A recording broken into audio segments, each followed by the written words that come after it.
Visualization is essential for any type of bodybuilding or body composition training.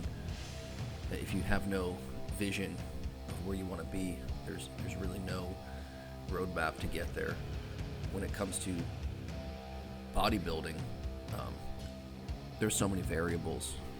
It's whether it's your recovery, your actual program, your diet. Everything has to work as a unit, and that unit needs to work together towards one goal. And that goal needs to be defined before you even lift a weight. As it relates to back development, I think it's critical to have an idea of what you want out of your back training. Some people genetically have broader shoulders and narrow hips, so they're genetically inclined for that V-taper type of look. Some people aren't. So you have to adjust based on your body mechanics and your body composition. You have to adjust your training according to where your limitations are and where your strengths are. Understanding muscle tie-ins, understanding muscle groups, understanding exercises, all that together is going to help you develop your program, develop your idea, refine your vision, and help you execute your plan. What I love and what I've always connected to with bodybuilding as an activity, as a sport, as a lifestyle is what you get out of it is an exact mirror of what you put into it. If you've been doing the same workouts over and over again and you are not seeing what you want out of those workouts, then that's a direct reflection on your lack of vision, your lack of execution, or your lack of understanding how to group exercises with the proper muscle groups and how those muscle groups and exercises connect with what your goals are.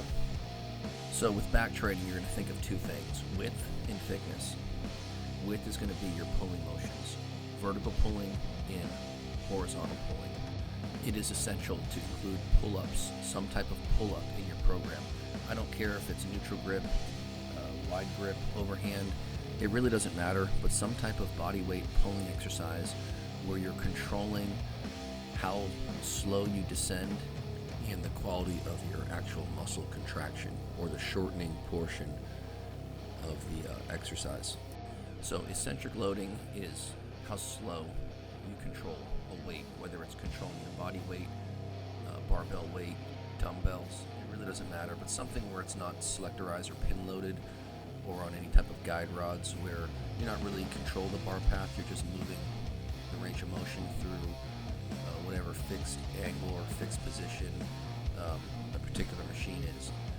You need to learn how to work bar path and the correct bar path and how it relates to the muscle groups that you're working before you can get into using machines. Machines are great for when you start to kind of degrade in your concentration. As you get more fatigued, your concentration levels drop just because fatigue is inevitable. And fatigue is really what you're going for. Muscle failure is what you're going for. Muscle failure is muscle breakdown.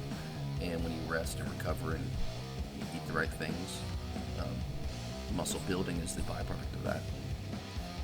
If you're looking for more information or a more detailed explanation of the exercise I'm doing, like this bent over row or the split stance row, I'll put a link at the bottom of the description of this video, and you can check it out. I go into a lot more detail on actually how to execute the exercises, the benefits of them, and so hopefully you enjoyed this video.